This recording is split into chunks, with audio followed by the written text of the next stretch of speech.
Go. Pee-wee! And bellies? We got bellies up here. Yay, bellies! Bellies, yay! Woo! Sorry, bellies, did I scare you? Welcome to the 9 Lives podcast. We are back with another episode. I've been gone a week, got a little sicky, but we're back with cats, better and better than ever. Thanks for letting me take off last week. Austin was sick, and then I got sick, and then we were just out. In fact, Austin's still recovering, still in the recover mode. So you send his little kitty healing prayers, all you got. Oh man, sometimes I don't know if you can see this, but I like to when I pet my cat, I like to pet bellies and then throw the hair in the air and like watch it. I don't know why I do that. Sorry, I have a little cough still, so just FYI. But yeah, I don't know why I do that. It's like really unnecessary and gross, especially since we just vacuumed. But like I don't like it on me or in my hand, so I like shake it off. She needs to be brushed. I need to brush her. Right, bellies? Is this a little sign that you need to be brushed? But she likes it when I pet her. I pet her down real good, and she likes that. So whatever you want, Belly. You know, she's 17. So whatever the hell she wants, she gets. She's at that age. You know what I mean? Whatever you want, Bellies, you get. That's why I always like move Papa away or like do whatever. Because I'm like, nope, this is Bellies. She gets whatever she wants. This cat's been with me through so much. Like I can't even explain. Like breakups and when Colonel died and when, you know, Boots passed and my dad, like everyone, when everyone died, she was right there. Like she was the best. I can't even.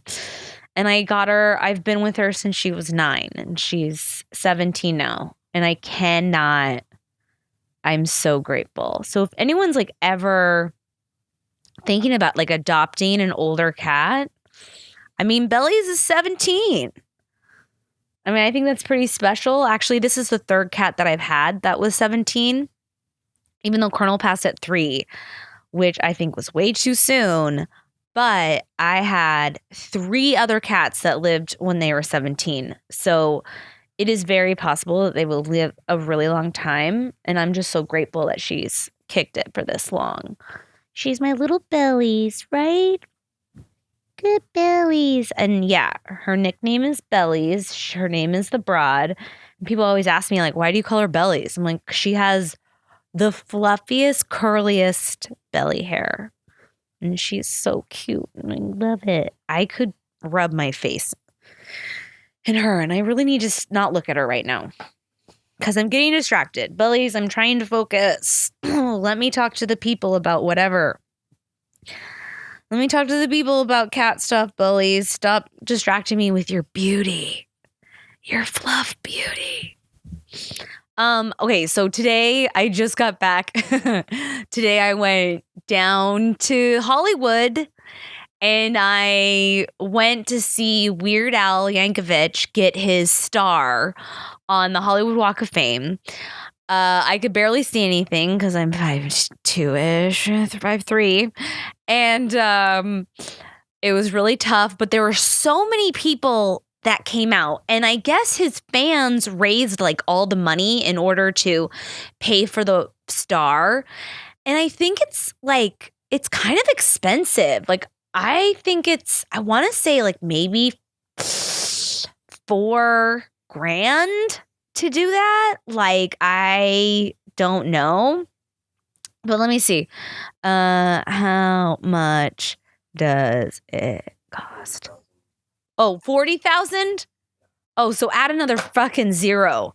Oh, I thought it was $4,000. Well, that makes way sense. That makes way more sense. Like if I, oh my God, that makes way more sense. But yeah, 40. See, that's the kind of information I do. I get it right, but just a little off, just about $36,000 off. But the 4 was in there. But yeah, his fans raised the money for him to get the star. And let's be real. I guess he's like he's one of a very select few of artists that for the past 4 decades, he's been in the charts for releasing music. He's won like 4 Grammys. I mean, this guy is not no joke, right? But I went down there because I was like, first of all, I really do like Weird Al. Like since when I was a kid, like well, if you follow me, you know that I write parody music, and I've been doing it actually a really long time, but now I've actually done it publicly, and now I have kind of a smaller niche where it's just cat parodies, which I love. Like I don't even want to do anything else but that. But I done it for a really long time. Like I used to make up songs all the time. I used to do it for projects when I would at school. I'm talking in high school, college, and grade school. I did stuff for with my brother. We would always make up games. Like we would make up songs, and we'd have to we'd come back from their rooms and like present with them. So I've been doing this like a really long time. It's something that's always been fun for me, but I never really knew I would take it publicly and like do it differently. So it's really interesting that I thought it was cool because of Weird Al. I don't know if I thought it was cool, but I thought it was really fun because of Weird Al. And let me tell you something. Seeing his fans come out and like support him and everything, it made me realize that there is an audience that supports like weird, funny humor, and entertainment, right? And it made me really excited because I always say like, I don't know what I'm doing. I am like putting out this podcast. I've got like my crazy Avey land, whatever. I have no idea what I'm doing. And I'm just kind of throwing it out there. And I feel a little bit Weird Al-ish. I feel like a cat woman Weird Al. And I know that there are women and men as well out there who like the stuff that I like, or I find things that are funny, or like cats and like the direction that I'm going. But it really like encouraged me even more to think that like his career's lasted so long. You know what I mean? There are like pop artists who don't last that long. There are pop artists who have like one album and they're done, or have like a one-hit wonder and they can't come back. Whereas there's something about that comedy and like constantly striving to put something out, and there are people there that still want it. And I kind of feel like that about the cat call. And I just got really excited, and I went down and I had a little letter, and I couldn't get to him, but I like yelled at one of his friends, and I was like, hey, will you give this to Weird Al? And basically it was like, you've inspired me, like this little letter. And then I wrote, look at Crazy Avey Land. I was like, maybe one day we'll collab. So I have no idea if he'll watch it or read my thing or even look up who the hell I am. But I was thinking that would be like maybe down the line. How funny would that be to be able to collab with somebody on that? And I don't even know if he like collabs with other people that do parodies. Like I don't remember him ever doing that, I know he always had like guest people, but never like a parody guest person. So maybe Cat Call, one day you'll be able to take me up there. Well, Weird Al will want to collab, and it'll obviously have to be about cats, and that would be a dream. A Weird Al cat collab? Like, God, stop. I can't. I cannot. Anyways, but yeah, I was pretty sick this week, and now I'm back again. I have like a little cough, so just be aware. By the way, guess what I found out today? My neighbor got hit by a car. Well, my landlord got hit by a car. She was riding her bike and this guy hit her on her bike. Which, by the way, is the reason why I don't ride bikes in fucking Los Angeles. It's so, like, I used to do, like, I've done, like, 2 triathlons in my life. I wouldn't call myself a triathloner, as, like, after I did it twice, which was, like, within a couple of months of each other, I was like, okay, check, done. I don't need to do that ever again. I really had a good time. I really enjoyed it. I love raising money for leukemia and lymphoma, all that kind of stuff. But once I did it, I'm that kind of person where, like, once I, really go after it, try it, then I'm on to the next thing that interests me, right? And so, but I had, like, a really nice bike, and when I moved to LA, I was like, I don't understand people who are out here biking in Los Angeles. If you've never been here, the traffic is so crazy, like, and the drivers are insane.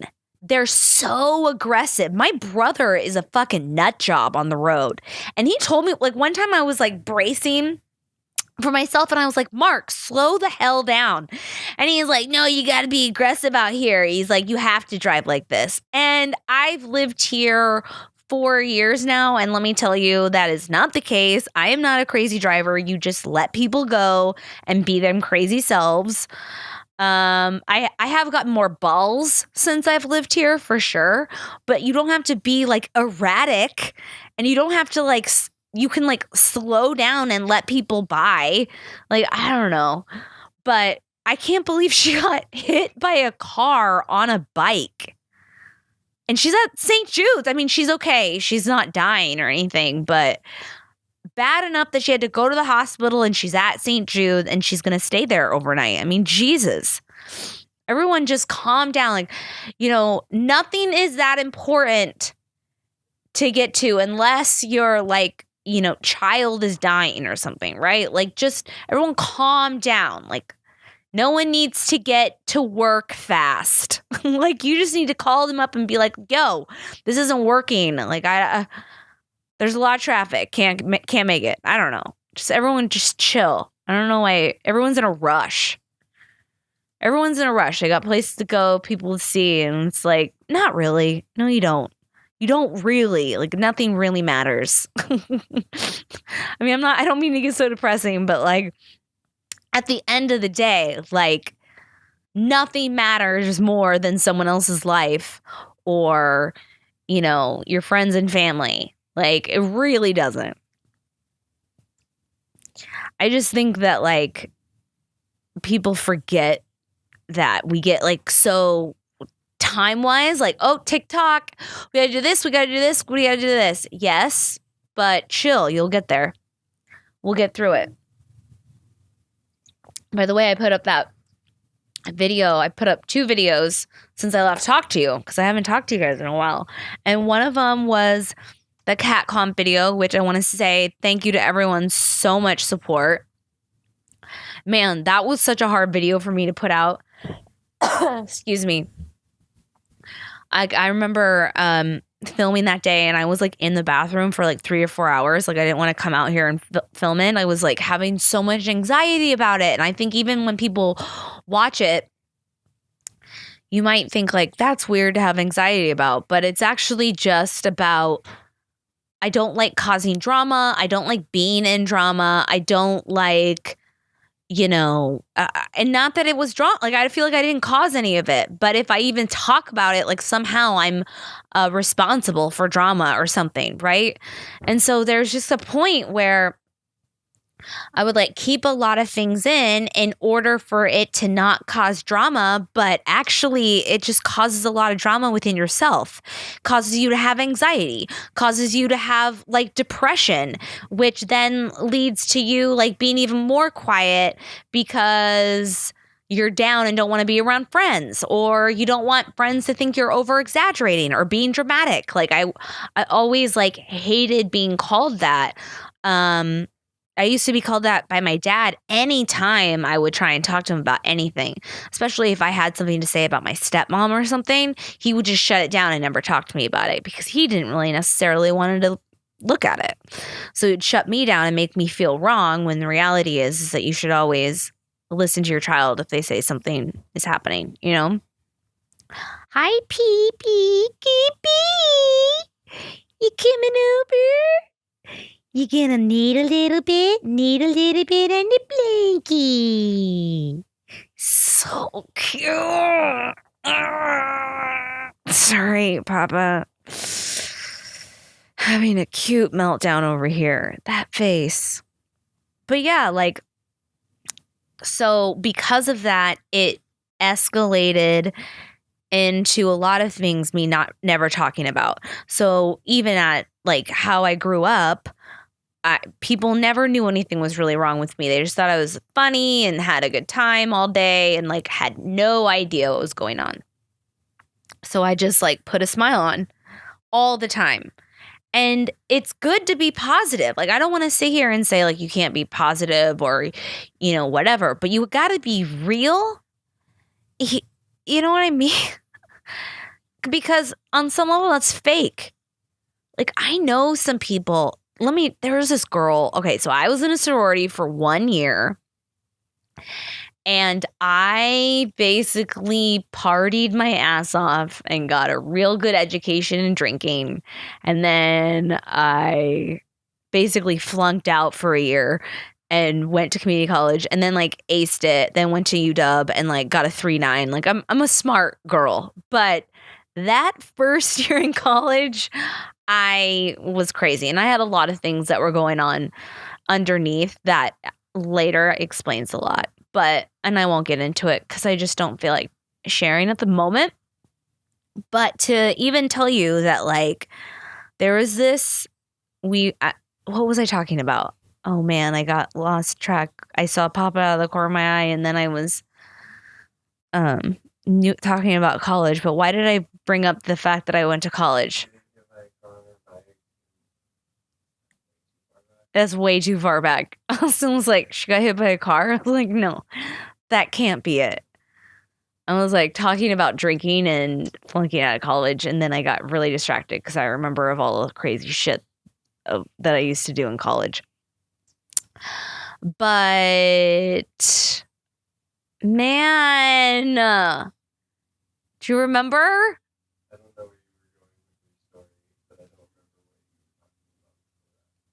I'm so sorry.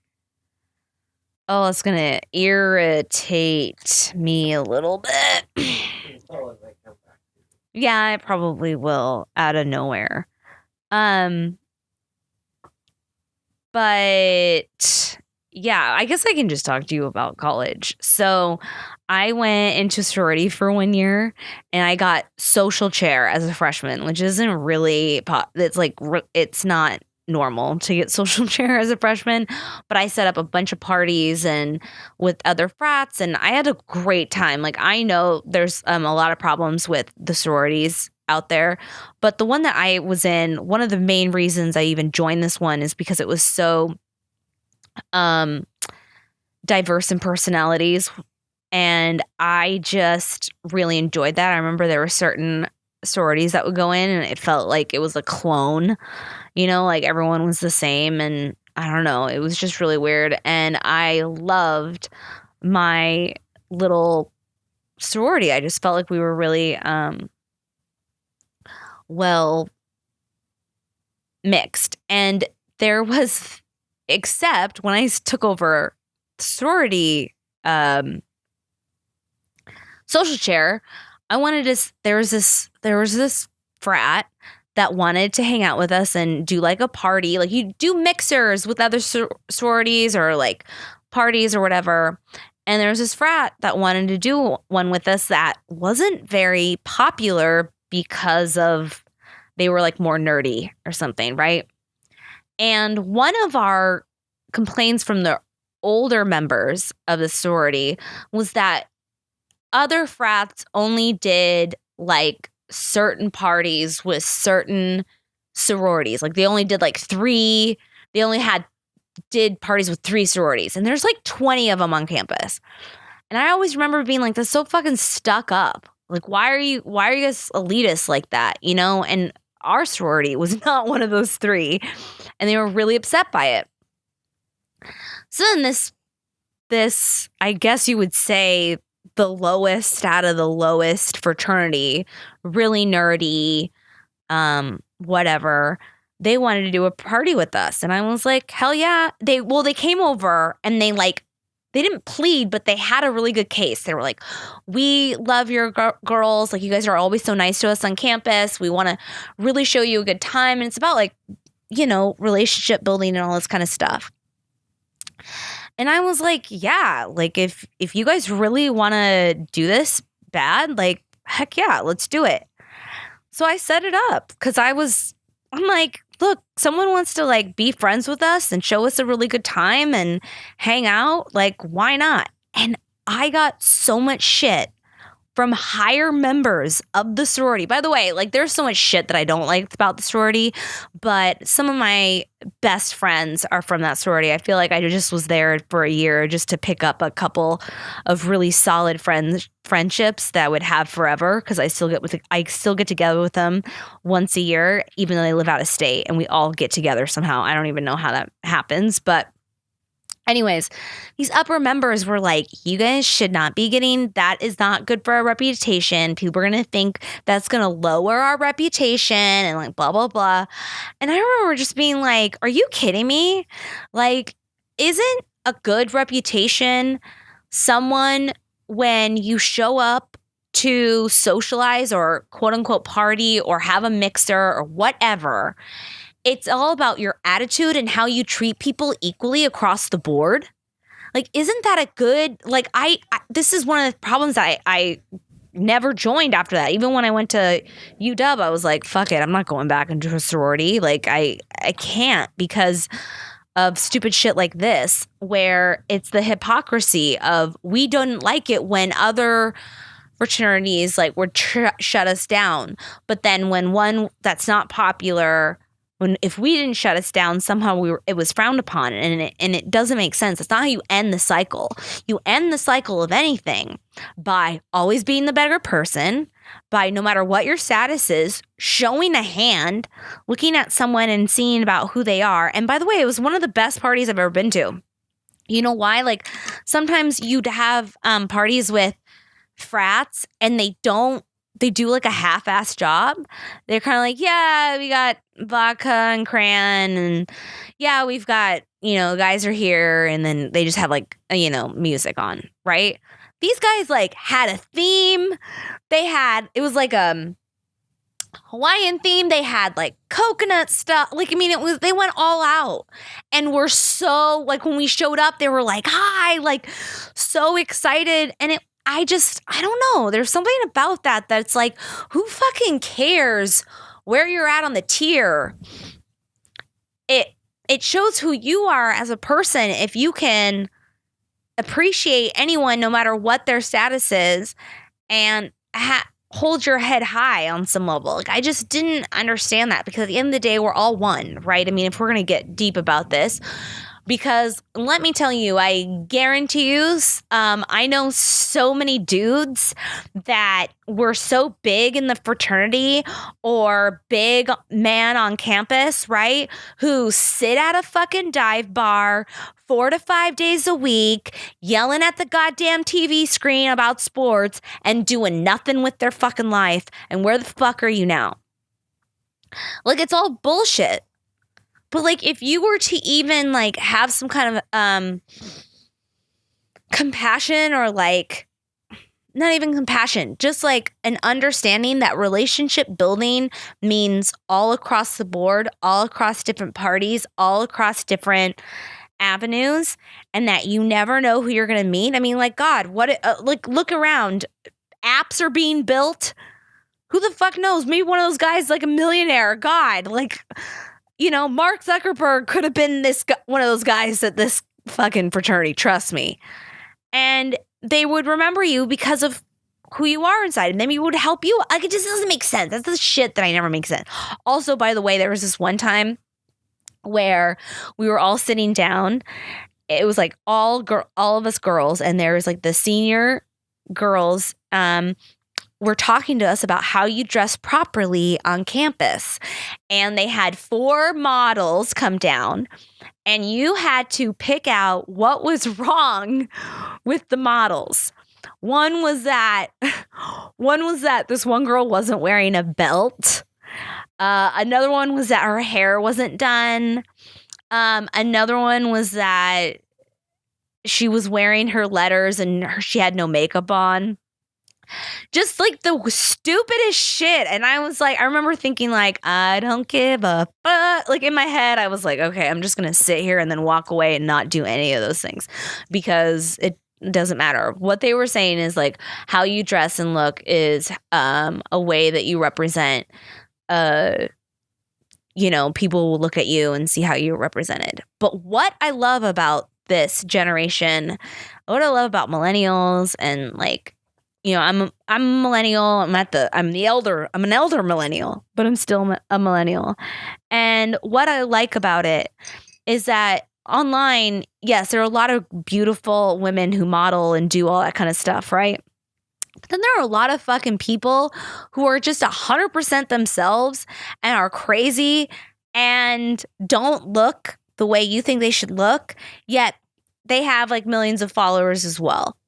And to me, it just proves that like no matter who you are, I guess this is tying back into me always having a voice. Like if you are always authentically yourself, that always shines through better than any belt and jean combination, because that will leaves a more lasting impression than just if your hair is smooth. You know what I mean? Like how you make people feel is so much more powerful than how you look on the outside. Because eventually, if there's no substance there to back up who you are as a person, the loyalty isn't going to be there either. And that's what I like. Even looking at Weird Al. Weird Al's not this hot, whatever. Like, you know what I mean? He's been 100% himself since the 80s. 100% himself since the 80s. And how many people follow and love him? And I guess what I'm saying is like, I feel like now more than ever, women are coming into that. And, before women weren't really seen as much like that. And I think that's what I get really excited about. Not that I'm like, think that I'm unattractive or anything, but I definitely don't think I don't have butt injections. I don't have fake tits. I'm not like, eyelash whatever those are called, fake eyelash implants. I don't know what they are. And I don't have I have my fake nails, but that's because it's fun for me to get colors to express myself, right? I've got like bright freaking neon orange right now. It's not a nude, That's why I like dyed my hair purple. Like you just find out who you are and express yourself. By the way, I don't think I'm going to go back to dyeing my hair purple because I want to swim, and swimming for exercise is so much more fun for me, and I want to get back into it. And if you have dyed hair, it's just a mess. Like forget it. There's going to be a streak of purple following behind me. And by the way, it's so fun for me to go swim because like doing laps, by the way, I used to competitively swim. And it's just fun for me because there's always like older men that do it. Like I don't see a lot of women younger swimming laps at the pool where I'm at. It's usually like a bunch of old men. And they're always like, wow, you're really out here today doing a good job. I'm like, thanks, sir. All right, you done? Because I'm about to pass your ass. Just kidding. But yeah, I guess I'm just saying that like women were taught for so long to act this way, be a certain way, say this, not really say anything, not get angry. That's for sure. not complain or just express yourself on a thing that's unfair is what I would say. There's a lot of crap for that, and it still happens, but I kind of think that it's necessarily that we really try and step out of it. For example, I don't know if you've seen this, but like Nicki Minaj has been getting so much shit. They were saying that she was complaining about her album being number 2 because of a Travis Scott thing that went number 1. And I was like, well, that's weird. Excuse me. I was like, that's odd. Like, why would she complain about that? Like, her album's been number 2 before. I followed her career for a long time. And then it came out, it came out that a few things had happened. One, people were, I guess if you sold merchandise, if you bought a t-shirt, you could like get the album, or I don't know, they were counting t-shirt sales as records sold for as part of the tally.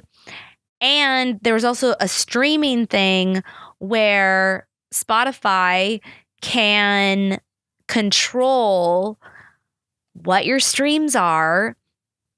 And she was saying because she released on Queen Radio, which is like part of Beats One, instead of 10 minutes early, instead of directly on Spotify, that they were withholding some of her streams and like not getting it played as equally as much as other artists. So she spoke out about it because it seems like really weird. It's in and like her label. She said her label wasn't coming out to say anything because Ariana Grande is on the same label, and they didn't want Ariana Grande's album to be affected, so they didn't want to say anything. And this shit was coming out, and I was like, and people were like, quit lying, blah, blah, blah. You're complaining and all this kind of stuff. And I'm like, but her album was number 2 before. Like she didn't say anything, but now she's saying something about this.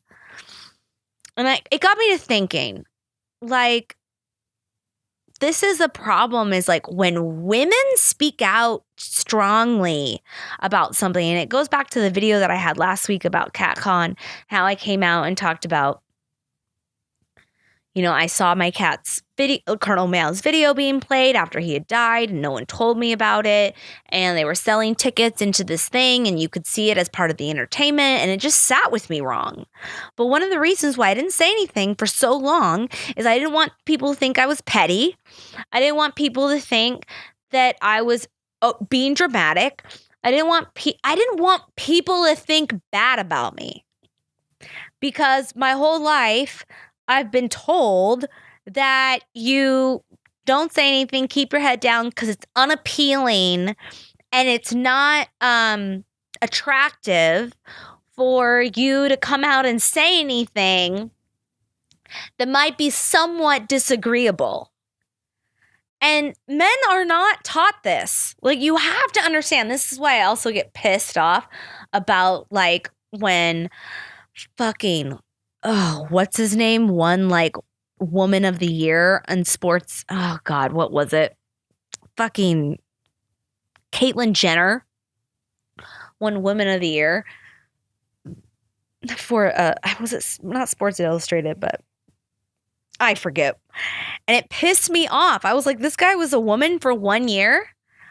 I'm like, you don't even understand the programming that women have been given so much since we were little. So much. Like, don't talk loud. Don't, like, let, like, I can't even explain it. Okay, so, like, this is a lot of programming that I've been given. I say programming because you can be unprogrammed. Just because you were raised a certain way doesn't mean you have to live like that the rest of your life. So like a lot of these things that I'm relearning is like how to stand up for myself again, how to not be quiet by like bullshit relationships that I've been in, I was in a relationship with a man when I would laugh at some other guy's joke, like a friend that I've known forever, and he would later be like, wow, you laughed really hard. Why don't you laugh that hard at my jokes? God, you make me really feel stupid sometimes. It makes me feel like you like those other guys more than me. So then I was aware of how loud I was laughing. And when I was around him, I became concerned with his feelings. So I would make it a point to not laugh as loud or not say as much or make sure I wasn't looking at that person too long. I would, advert my eyes into other directions so they wouldn't know that, or they wouldn't think, again, I'm making myself responsible for someone else's fucking feelings. So they wouldn't think that I was doing something to upset them, or they wouldn't think I was like trying to be attracted to somebody else or anything like that. So from a long time, like even with, I just remember my grandma being like, you need to cross your legs. You need to not run around. You don't want to do that. You're a girl. I was with like a bunch of my stepbrothers, my stepmom, all the fucking time would be like, well, she's a girl. She doesn't want to do that. She'd just like speak up for me and like say that. You know what I mean? Or, I would have to wash dishes by hand with my stepmom, with my rest of my brothers like ran around and just had to bring in wood for 5 minutes while I had to sit there for like a family of 9 and just go and be in the kitchen for hours, like cleaning up while they did nothing. Like I had to do this all the fucking time. And I was told that this is what we do, right? We're not as rowdy as boys. Boys are rowdy. Boys are rowdy. We don't do that. Emery, be quiet. If I had an opinion, it was suddenly like looked at as I was being rude. Whereas my brother, and God bless my brother never treated me like this, but he was always allowed to be angry. And because he was a boy, it was okay, because that's what boys do. Boys get upset. They get into fights. It's kind of how they are, blah, blah, blah. And I don't even want to get into fucking sexual harassment. We're not even going to scratch that surface. We're just going to scratch the surface of like how women can't even be angry, because that looks masculine or boyish, which is not what you are. You are a girl. I'm here to tell you that you are not just your gender, but everyone inside them has masculine and feminine energy, and we all need to tap the fuck into it. Just like men need to tap the fuck into their feminine side and understand how to communicate emotions and feelings and know that it's not bad to cry. You're not a fucking pussy because you cry at something. You're not a fucking bad guy because you have feelings. You're not less masculine of a man because you can feel someone, you're empathetic. And so like with this, like women, like for such a long time, like we've been programmed to not speak up or say anything because women don't do that. It's unbecoming. You won't find a husband. Guys won't like you. Blah, blah, blah. You'll be looked at as difficult. Even though men could get in a fucking fist fight and be like, oh, well, he had a heart, he broke up with his girlfriend and he's a little intense right now. Whereas like if that happened to a woman, it wouldn't be the same. You'd be like, she's crazy, get her out of here. Like it's not. And that's what I'm trying to say is like both genders have equal rights to both of those spectrums of feelings. And so me reprogramming myself, like I had to I'm somebody who speaks out like a lot. Like I think a lot of my friends would say I'm opinionated and I talk a lot, but I still keep a lot in, a lot in. I remember one of my good friends was like telling me, he's like, well, you have a strong personality. And I was like, what the hell does that mean? And he was like, well, like when a strong personality comes in, I'm like, hold the fuck up. A strong personality to me means you're difficult, means that it's like your way or the highway. Like you can't work with people or something else. And I it pissed me off. And I was like looking at him and I'm like, how can you think that about me? I'm someone who always listens. I'm someone who always understands everyone's personality. I'm someone who always takes into credit someone's background and where they came from and why they grew up that way. And, oh, this is their trigger because of so-and-so and this. And, well, I could see how they have that pattern based on their drug abuse. And they started drugs because of, well, like, I look into behavior, right? I understand who you are, but because I come up with this opinion, like, you know, when I say an opinion, it's suddenly deemed as a strong personality because I can't just be quiet and roll with the punches and whatever. I have to say something. And I'm here to say, I feel like I'm like here to say, like, that shouldn't be a strong personality. That should just be a given right in America. We're in America. I can't use my right to just say and speak and just have an opinion on things, or even if I don't agree with you, like, just because you don't agree with somebody and you have an opinion doesn't mean I'm arguing with you. I'm just talking about it.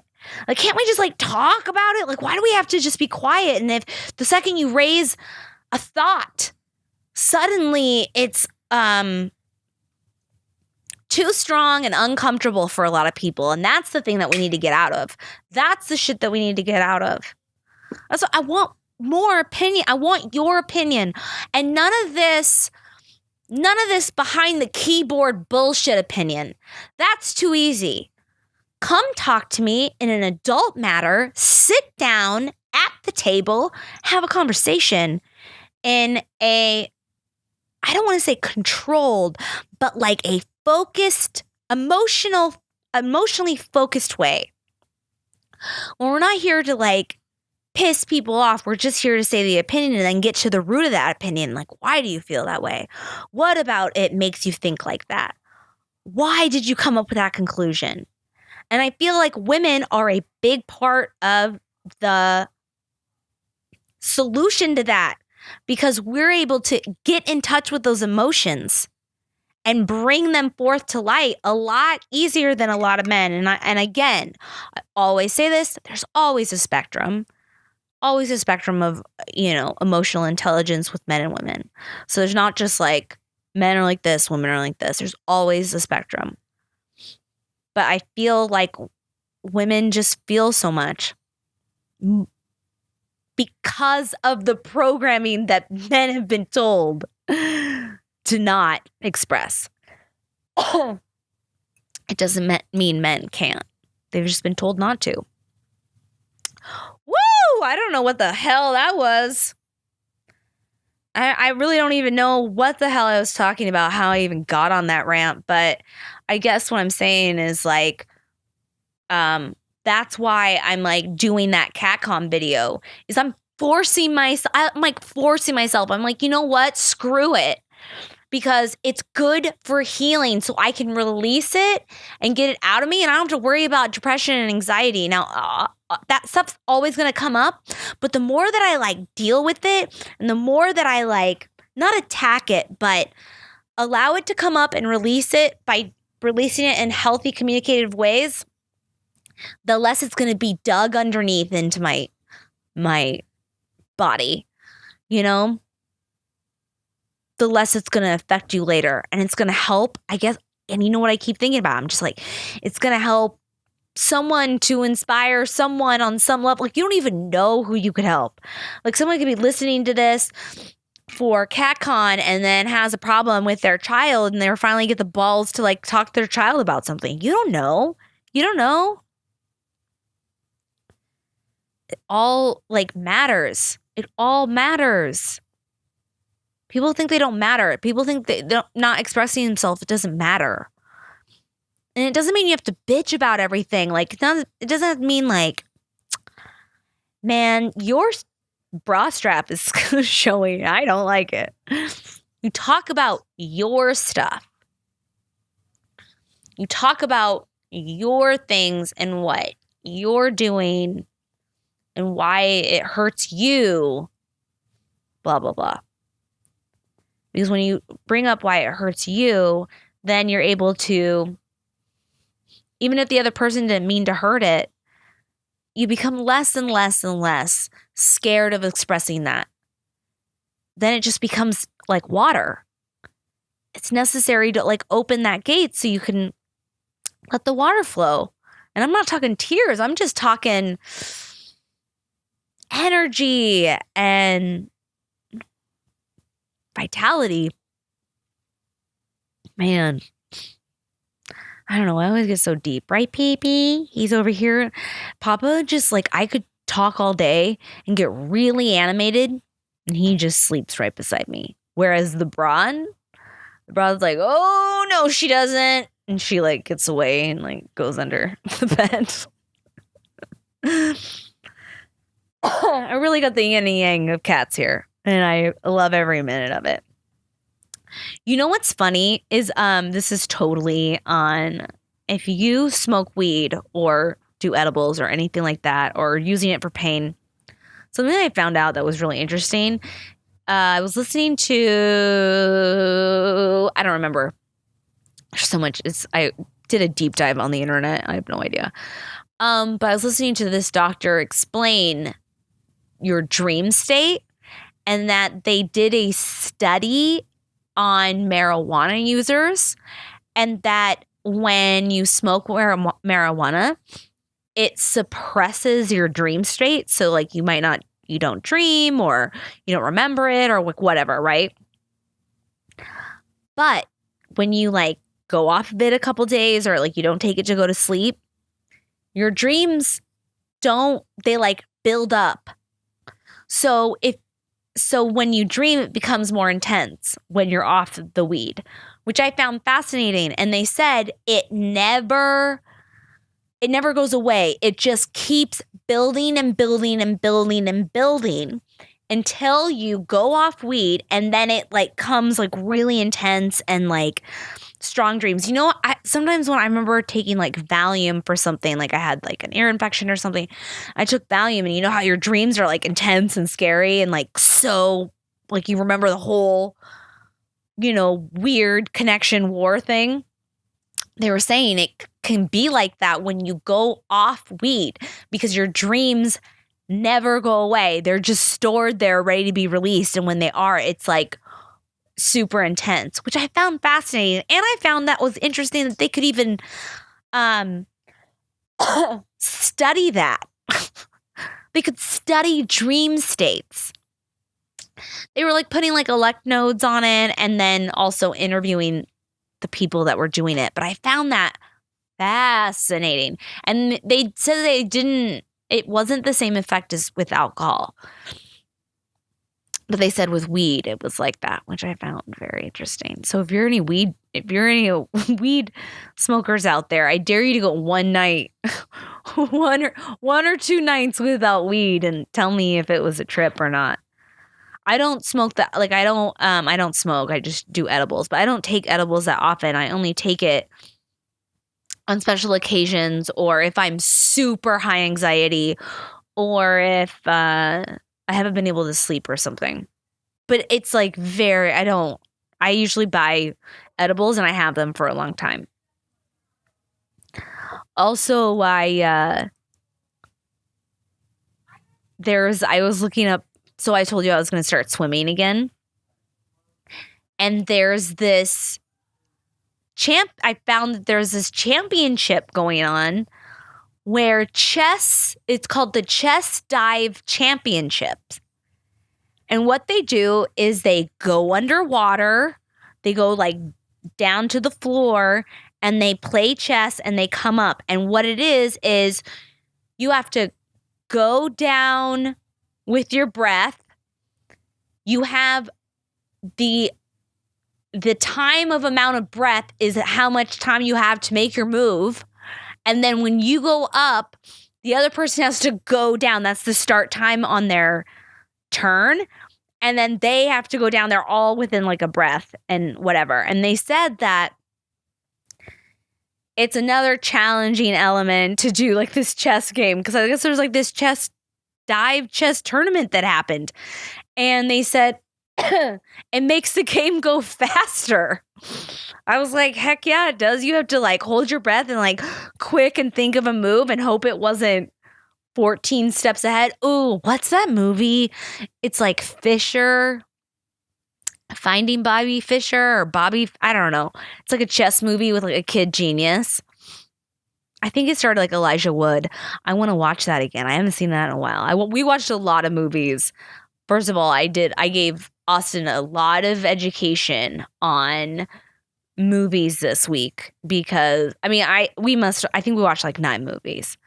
But if you haven't seen the latest vlog that was up, I did like a sick day vlog, and one of the things that he had never seen was Face Off. So we had to make sure we watched that. And then I can't even remember all of them. We watched so many movies because he hadn't even seen them or heard of them, but he really liked them. What was the one that you really liked, Austin? Face Off was good. What was another one that you liked? I like Glory a lot. Glory. Oh, yeah. Glory's a really good one. Last of the Mohicans. Okay. Last of the Mohicans is like one of my favorite movies of all time. And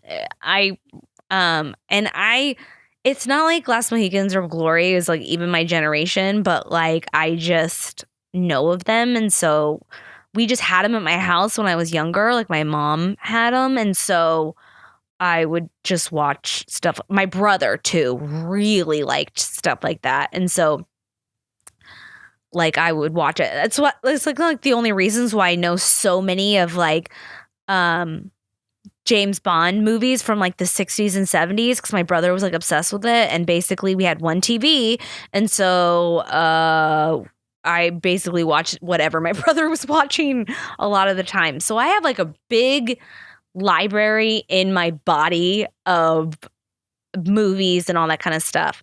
But one of our favorite movies, like my brother and I, is Last Mohicans, hands down. And it's with Daniel Day-Lewis, and I don't know if you've ever watched it, but you should watch it. And it's one of the best soundtrack. And my brother and I used to recreate the scene, and we would sing the theme song. We go, na, na, na, na, na, na, na, na. And there's this point where this guy in like slow motion goes down to his knee and throws like a tomahawk, and it like circles into the back of this guy. And so my brother and I had like this like long hallway in our house. And so I would like slow motion down the hallway, and my brother would be singing like, na, na, na, na. And I'd be like slow motioning down. And then he'd have a pillow in his hand as like a tomahawk. And then he'd like go to his knee and throw it down the hallway, and it'd be my back. And then I'd die. I'd slow motion die. I'll have to do a podcast where I tell you all the weird shit and games that my brother and I used to play. I didn't realize it was weird until I was around other people telling these stories of what we used to do, and they would be like, we never did that. Why you and your brother are weird. You know, it's like one of those things. It's like when I realized like my dad's side of the family was really fucked up, because like we'd all be sharing stories of like, you know, my family's so weird, you know, we'd blah blah blah, and I'd be like, yeah, my uncle's under house arrest, like he's so weird he can't go anywhere, like, you know what I mean? And people would be like, oh god, oh, we just, you know, like they'd be like, we just eat toast with peanut butter and banana. And I was like, oh yeah, I was like, yeah, my uncle had to send me to the store for breakfast because he couldn't leave the house. Like, you know what I mean? Like, and then I was like, you know, 11, realizing that it was like not normal. But that's what happened. Oh man. I think like I should do that too. Like I always talk about my family, but I just want you to know, if you have a fucked up side of the family, like I get it. Like I have so many family members been in prison, and like close family members, you know, like really close family members. And so if that ever happens to you, like sometimes I don't understand. People are like, oh yeah, your cousin's in prison for that, he should be ashamed, blah blah blah. And I'm like, yeah, absolutely you should. at the end of the day, he's also my family. Like, I can't not love him. You know what I mean? I'm like, I don't agree with what he did. I think it's awful. I think he's an asshole. I think he's an idiot. I think he's on drugs. I think he's crazy. But like, what, you want me to not love him? I can't. That doesn't stop. Like, I don't understand people like that who can just stop loving someone. Like, even like one, well, I've had a couple exes that I've definitely stopped loving, but there have one ex that like, it's like, he's a fuck up and like, he's not meant to be and all that kind of stuff, but I still have love for them. And like, I hope they turn their life around, or I hope they get the help that they deserve. Or like, I hope, like, I don't understand people who can just not, I don't know how you do that. I don't know how you cut off not loving someone on it. And it doesn't mean you're in love or whatever, but how do you cut that off? I don't understand. No matter, like, even if, like, if I found out like my brother killed somebody, like, knock on wood, I don't think he would, but Jesus Christ, let's not speak that into existence. But like, if I found that out and it was awful, I'd probably still visit him in jail until he got the murder sentence.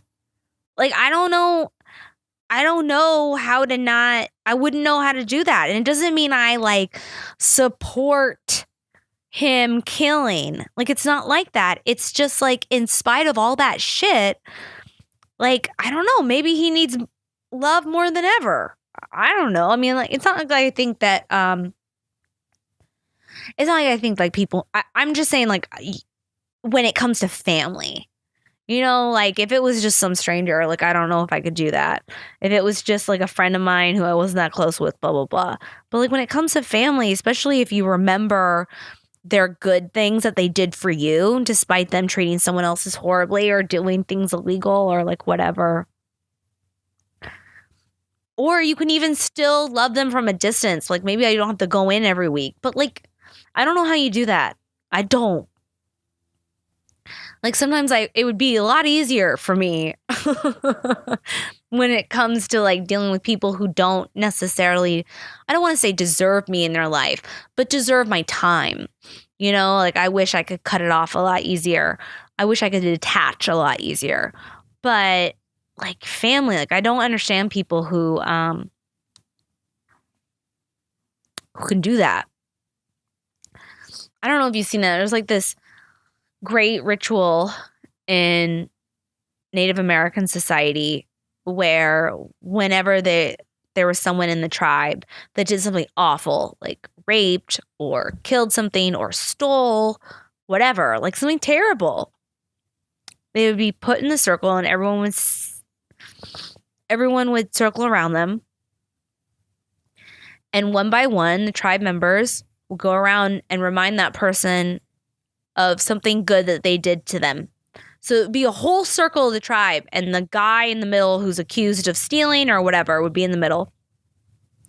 And one by one, everyone in the tribe would say something good about that person in the middle. And usually it would result in like, you know, someone crying and like feeling super guilty. I don't know. And I'm not saying like everyone deserves that. Like, this isn't for me to like, look, I've had some really fucked up shit happen to me. Fucked up shit. But like, something about it is so much more powerful when you can like look at it from a higher perspective and realize that whatever has happened to you personally, like, for me, I don't look at it as being jaded anymore. I used to look at it as like something was taken from me. Something was stolen from me. Someone held me back. Someone did all this stuff to me. And now I take it and I bring it inward and out rather than shielding myself or like thinking I'm hurt. I take it in and almost like breathe it in as armor in like a more stronger way because of these like fucked up shitty things that I've been through. I'm able to solidify my strength in a more stronger environment because I can now handle more shit than you can ever imagine. Something that would maybe, you know, twist you in a certain way or get you fucked up wouldn't do that to me anymore because I've been through too much. I've lost too much. I've seen too much. You have no idea the pain that my family's been through, what I've seen helping other people like that, and myself. So because of that, I'm able to handle so much more. So I don't look at it like that anymore. I don't look at it as like, oh God, I had a really fucked up childhood. I mean, I did. I did. But now I look at it as like, thank God. I know people who had like a really good childhood and are messes too, because they never had to do anything on their own, or they never had to figure out shit, or they didn't even know what abandonment was. They don't even know how to make resources for themselves in order to survive in a world later on. So there's a lot of advantages to your pain. I don't know. I don't know why. Sometimes I just go off. And I have no idea why. But that's why we're at the 9 Lives podcast. We don't know what we're doing. But we always land on our feet. Just like a couple of cats, don't we? We emotionally turn up to turn down. I don't know. Well, this has been the 9 Lives podcast. I again went somewhere in some other dimension. I'm not really sure what the hell happened there. Let me know if you like this podcast. Give it a thumbs up. Please subscribe. Please share. Please tell your mom if someone needed to hear this today. Let me know about it. Share it. Everyone, all we're doing is healing every day we go. We're all just doing our best. And I love you guys so much. And I'm going to be back next week, hopefully without this cough, better and stronger than ever, because nothing can keep me down, damn it! You hear me? All right, I love you so much. Bye-bye!